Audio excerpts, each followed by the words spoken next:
Welcome back into our Huskers Radio Network podcast. I'm Jessica Coody, and we continue our Title IX podcast series as we celebrate excellence in women's athletics for 50 years of Title IX. And boy, am I excited about today's guest. You want to talk about a pioneer, someone that helped lay the foundation, Carol Frost. Thank you so much. I've been wanting to do an interview and sit down and pick your brain for a long time, so thank you for spending some time with us. That's fine. So I wanted to go back. I know, a lot of people know your story, the Olympian, first Nebraska woman to go to the Olympics. But when you were growing up in small town Nebraska, did you like sports growing up? Were you? Oh, yeah. Yeah? Did you play sports? Well, yeah, I was lucky in, my older brother is 6 years older than I am. And he was a pitcher, and he pitched Junior Legion. And I remember catching him. He was 6 years older than I was, so he's 16, I'm 10. And I have to catch him, and I've got an old mitt, and I put my dad's work gloves inside that mitt, and then still come out with swollen hands and bruised shins and everything. But no, I loved it. I shot baskets in the corn crib. And in a small town in Nebraska, we had a town team softball team. So I was able to play softball, and then in high school, we had a high school volleyball team. So, they grew up in small town. So you kind of did it all, yeah. Yeah. So you had talked about you had a teacher that saw a group of girls that maybe had potential. So how did that go about where he made it happen for you guys? That was an amazing story. And I often say without Randall Lambert, my life would have been totally different because we did. Our softball team came down to Lincoln, and we won state. We beat Gary Sporting Goods, and we beat some Lincoln teams. We won conference, Cedar Valley Conference in volleyball, and so we had more than one athlete. And so he saw, it took about, 6 of us and called us the Road Runners, and we started a track team. And I started off as a half-miler and a hurdler, and threw kind of on the side. And he was a fundraiser. He didn't know that much about track, but he was a researcher. And back then you couldn't go to YouTube, but you could get a couple videos, and a book or two. And so we kind of taught ourselves. Wow. And my junior year, between my junior and senior year, he took us from Cedar Rapids, Nebraska, all the way to the Los Angeles Coliseum. And I threw in the Junior Olympics in the Los Angeles Coliseum. And I got second in the shot, did terrible in the hurdles and the half mile. No way I had the kind of speed that you need to do that. And I threw the discus and could have won, but it was the old story, my best one was out of bounds. But I knew that I could throw with the best people. And so after that, I became a thrower. So why did he pursue track if he didn't know much about it, and why was that the sport that he chose for you guys? Back then, I'm not sure. There wasn't softball at the universities. There was no volleyball at the university level, but you could get on the United States track team. And I guess he had the foresight to know that was one sport where you could excel without having to I played AAU basketball, but you still couldn't go beyond Midwest. Right. And so that was one sport where, I was able to come down to the university, and he left Cedar Rapids and came to Garland, Nebraska, which is just a few miles west of Lincoln, and continued to be our coach and basically fundraiser, lined up meets for us and everything. And we threw AAU. AAU was the Amateur Athletic Union at that time, and that was the only way that you could be involved with track and field. When you look back in that opportunity that he fought for, that wasn't normal. What do you think it was about him that he wanted to fight to give you those opportunities? I don't know. He was English teacher and boys basketball coach. And so I really don't know what, he just saw some talent in some of us. And I give him the credit for, we drove to Kalispell, Montana for meets. We went to Kansas City, of course, all the way to LA. and found a way to get me involved in national competition. And so that was the only way. I graduated from high school in 1963, and by 1965, I was on the United States national team. I got 6th in the javelin, 3rd in the shot, won the discus, and was walking red square and throwing the discus in Kyiv. Wow. Yeah. What did you like about the discus when you started, or did you like it at first? Yeah, I liked the discus better than the shot. I was just better. I was just better at it, and I enjoyed the technique of it more so than the shot. But I continued to throw the shot and the discus. I threw the javelin at nationals. Never placed higher than 6th in that, but was able to win the national championship in the discus. So that's a quick time to go from just starting the sport to making the national team. What went into that? How did you get so good so fast? You know, it was there was a a field right behind the school at in Cedar Rapids, and I remember that the trash can from the circle was 150 feet, and that was my goal, to be able to throw past that. Huh. And you know, to place in the nationals, you had to throw between probably 155 and 65. And you know, now the gals that are throwing over 200 feet, but with a lot more training. Right, yeah. I had no idea what a weight was when I was throwing. My weights were milking the cows, carrying milk up and down, you know, from the barn to the house, and that was my strength training. So being that, you know, it was your junior year of high school, did you immediately have that dream, oh, I could go to the Olympics, or how did that come about? No, that was not even, you know, my mom and dad were sharecroppers. They loved to come to the softball games at Cedar Rapids, but track was really foreign to them. They had no idea, had probably never even seen a track meet. And so for him to take us girls and develop us enough to qualify even for national competition was quite a feat. So when did you think, oh wow, I could maybe be an Olympian? Probably 1965.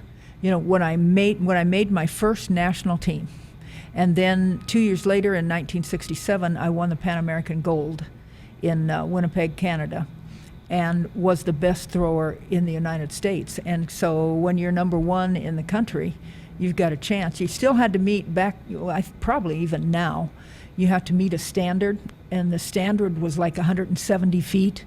And the year that I went to the Olympics, I threw 172. So I met the qualifying standard. And that year, though, I was only second. I didn't win the nationals in 1968. A gal by the name of Olga Connolly won it. Wow. And so yeah, she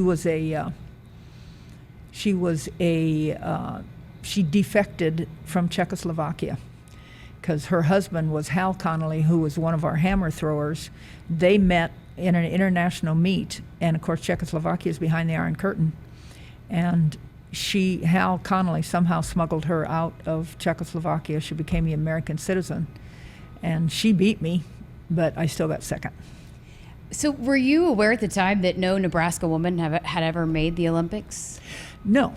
You know, that still surprises me when I hear people say that. I guess I don't know if because it was track at that time, and you could, because you weren't going to make the Olympics on any volleyball team. You weren't going to make the Olympics on a softball team. I think track was about your only option to be able to do that back, you know, this was 1968. It was well before Title IX. And high school sports, college sports for girls was non-existent. So some people might have heard you say this, but I thought this was fascinating. You spent all that time, became an Olympian, and really didn't have the facilities or the resources to even get there. Can you take us through that? No. I you know, in high school, Cedar Rapids, Nebraska had no weight room. Like I said, my weight room was working on the farm, you know, cutting cockleburs and walking the corn and lifting irrigation pipe and carrying milk cans and milking cows by hand in the morning and night, and so that was my weight training. Even when I came to the university, there was no, well, my husband played for Tom Osborne and Bob Devaney. He graduated in 1969, and back then even the men's football team was not fully invested in weight training at all. They did a lot of different kinds of training, but a full weight program, Tom Osborne didn't implement that until 1970, somewhere in there. So weight training was not existent, not just for women, but certainly not, even for men. So I came down to the university. I lived in Pound Hall. Part of my work at Pound Hall has 13 floors. It used to before they destroyed it. Pound Hall had 13 floors. I'd run those 13 floors, ran up to the fairgrounds and through at the fairgrounds, because the University of Nebraska did not sponsor any women's athletics at that time at all. And I was a physical education and math double major. And the head of the physical education department was a gal by the name of Dudley Ashton. I'll never forget her. Gray hair and a big bun, and she really didn't want me to throw at all. And I know it broke her heart when the rest of the physical education majors elected me president my senior year. And so I had to work through a lot of things. I worked my first 2 years. Didn't have any kind of scholarship, of course. My folks couldn't pay for it. So my junior and senior year, I became a student assistant. And my junior year, I was a student assistant at Pound Hall. And I would leave Pound Hall and run straight up, 16th, 17th Street, straight up to the fairgrounds, do my throwing and my running. And when I came back, a lot of times, I was sweaty. You could tell I'd been working out. And the lady, and I can't tell you her name, the lady that was the head honcho over the grad assistants, did not like that I was coming back sweaty. She thought that was inappropriate. And the next year I was transferred to Abel Hall. Wow. So, during that time, again, it was no Title IX, and it was not necessarily anything was handed to you. You had to work through a lot of stuff, and not necessarily easily to train, all of that kind of stuff. So why were you motivated even then through all of those things? I started loving athletics, like I said, when I went to watch my brother play basketball. He had a scholarship to Norfolk Junior College in basketball, so I saw a lot of basketball. I always wanted to play. My best memories on the farm are throwing I had a weighted rubber softball that I would throw off of the house, and field ground balls, and just play by myself, throw. I said to my grandkids once, I said, I used to shoot baskets in the corn crib, and they go, what's a corn crib? And you're wiping the mud off the ball, no cement, no anything. And winter, summer, I just loved sports. And so when I had the opportunity to go beyond high school and do something, that was what a lot of people didn't have a chance to do in my day and age. So when you make the Olympic team, how special was that? Yeah, that really was. The opening ceremonies, the only thing that I wished hadn't happened was the first flight got to throw on a dry circle. And the second flight, it rained, and the circle was wet. They didn't do a very good job of cleaning. I didn't have my best throw. I wanted to throw my personal best at the Olympics, and I didn't. But it's kind of funny. When I was at the World Championships in France, in Lyon, France, I was throwing the discus, and there was this gal that was from East Germany, and I said, yeah, I was in the 68 Olympics, and this gal from East Germany says, Germany now, but she threw for East Germany, and she said, but I didn't throw very well. The circle was wet. And I said, you were in the second flight.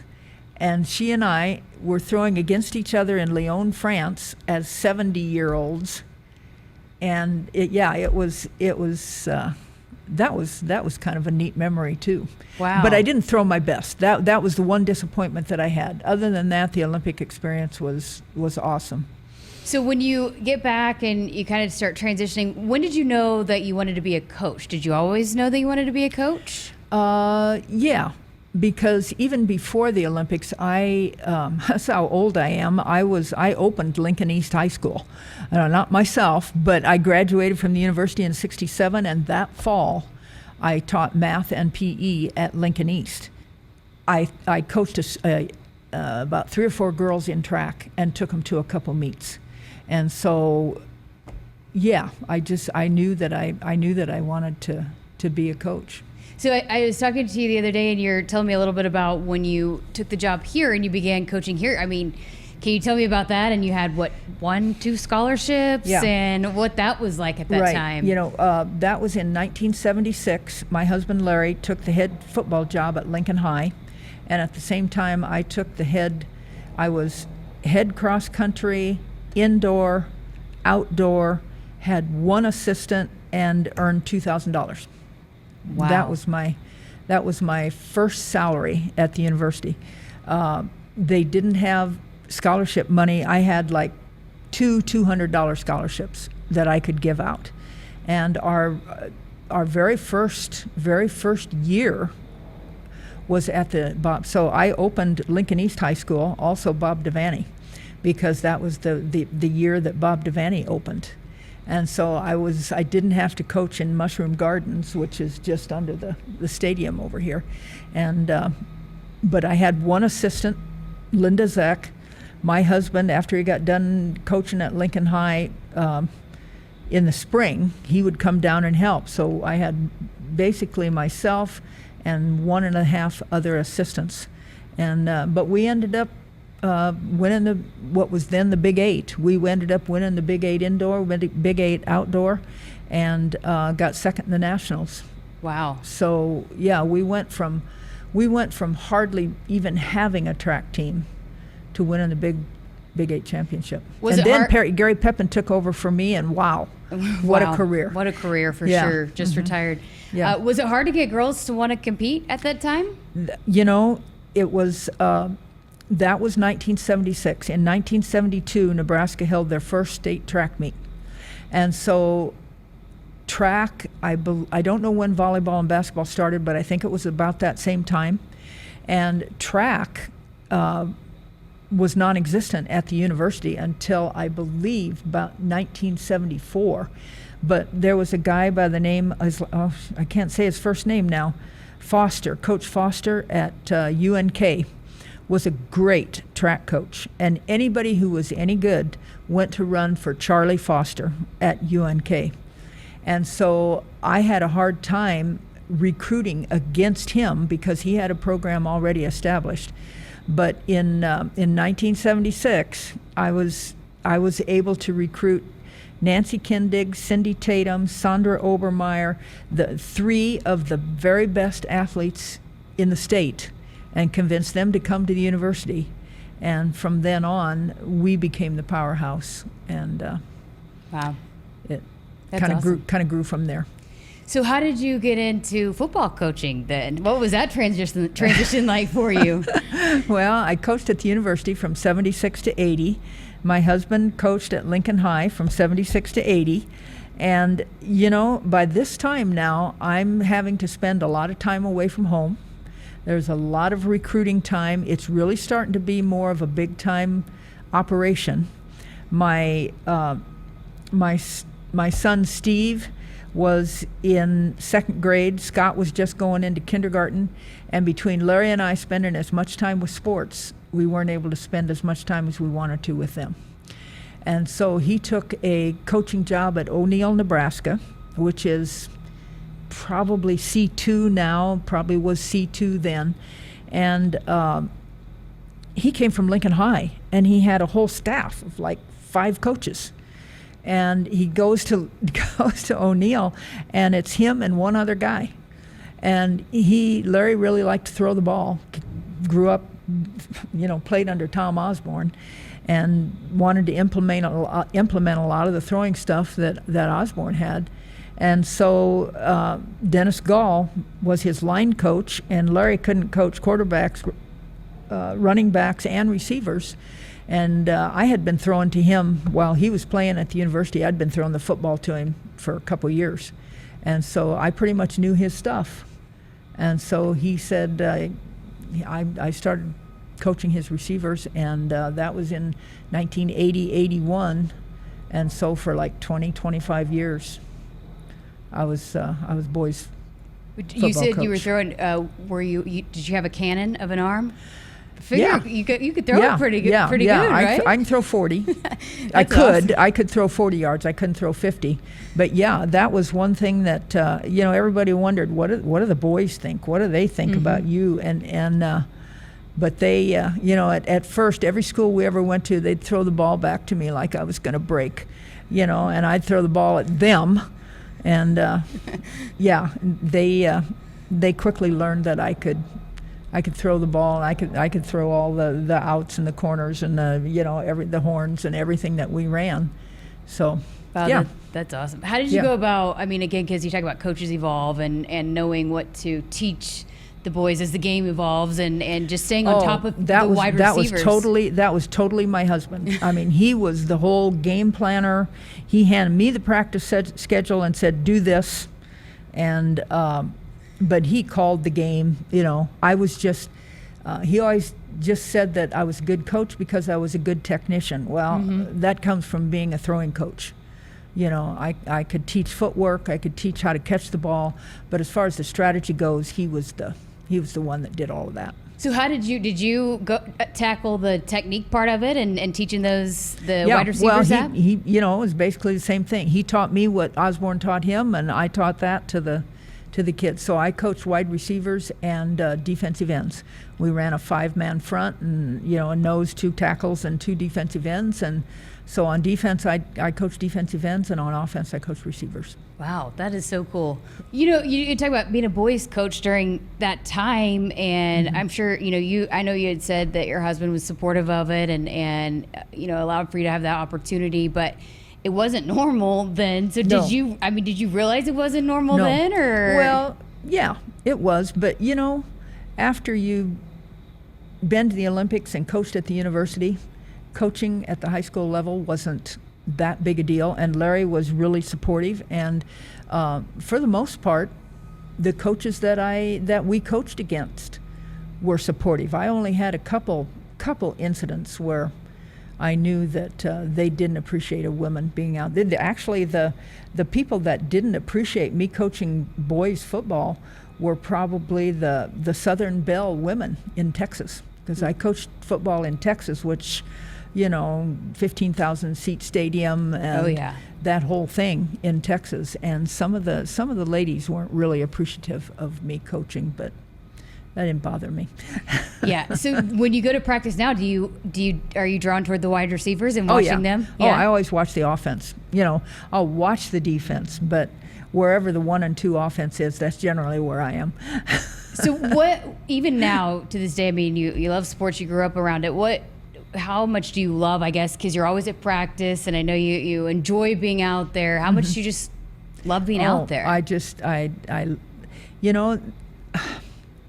I don't know what it is, but I grew up just loving sports and technique and teaching technique. And I went to bed last night and watched the Cubs win, and then went to bed watching the Padres get beat. I just the reason I watch the Padres is because my older son and my grandson came from San Diego to Texas, and they're still big Padre fans. And so I have to watch the Cubs and the Padres. I can watch anything. I'll watch the entire Masters, and never leave the couch. I just like watching sports. That's awesome. Yeah. So celebrating 50 years of Title IX, and you were in sports before even Title IX was passed. But you think about the 50 years and how far it's come, and even from when you were competing to now the opportunities. How do you reflect upon that and the growth of women's sports? Oh gosh. As I look back, I just so wish that I would have had the opportunities that girls have now. Had sports been what they are in 2000, even in 1990, compared to what they were when I graduated in 1965. My first love was basketball. I would have loved to have a scholarship to the University of Nebraska in basketball. If I didn't have it in basketball, it would have been softball, because I played softball on the state championship team, and so those were my first two loves. But there was no opportunity, so I ended up going to the Olympics in track and field because the opportunity was there. And a lot of people consider you, again, a pioneer, and you helped pave the way and did things when they weren't supposed to be done and all of that. What does that mean to you that so many women look up to you and see you as a role model and are so appreciative of the things that you did before it was even possible? I like that you say that. I don't think of myself like that. I just wanted to play softball. I wanted to play basketball. It was just something that, and then my husband was a sports nut too, and I raised two sports nuts for sons, and so it's just been part of my life. I don't care whether people look up to me or not. That's just what I do. I always tell people I throw things. Throw things. And then you still compete now, right? I have been. Yes, I have been. Own all kinds of records. Well, I have the American record. I have in both the shot and the discus. I held the world record in the javelin for about 9 months, and then somebody broke it. But I competed in the world championships. I was going to go when I turned 75. They were supposed to be in Toronto, but that was the COVID year, and you weren't going to bring a whole bunch of old people together at a track meet during COVID, and so that was canceled. And this year it was in Finland, but it kind of backs up to Ireland, and so I didn't go there. So maybe next year I'll compete again in the Worlds. That's awesome. All right, last thing I got for you, just put your coaching hat on, I guess, and give us your coaching speech. If someone was listening in and maybe thinking about getting involved at an older age, or maybe wanting to overcome, you think about the things you did as a young woman, just overcoming or getting involved in sports, what would be your message if they were listening? Listen to your parents, listen to your coaches, but having coached as many years as I can, or as I have, there's only one way that you can succeed, and that is if you yourself have the self-discipline to go out on the driveway and shoot baskets or swing the golf club or whatever, because it has to come from inside. Doesn't matter what your coach says, doesn't matter what your parents say. It has to be you that wants it, and if you want it, there's nothing that can stop you in this day and age. Love it. Thank you so much. Fascinating conversation, and man, you've done so much and so neat to hear about. So thank you for chatting with us. Yes.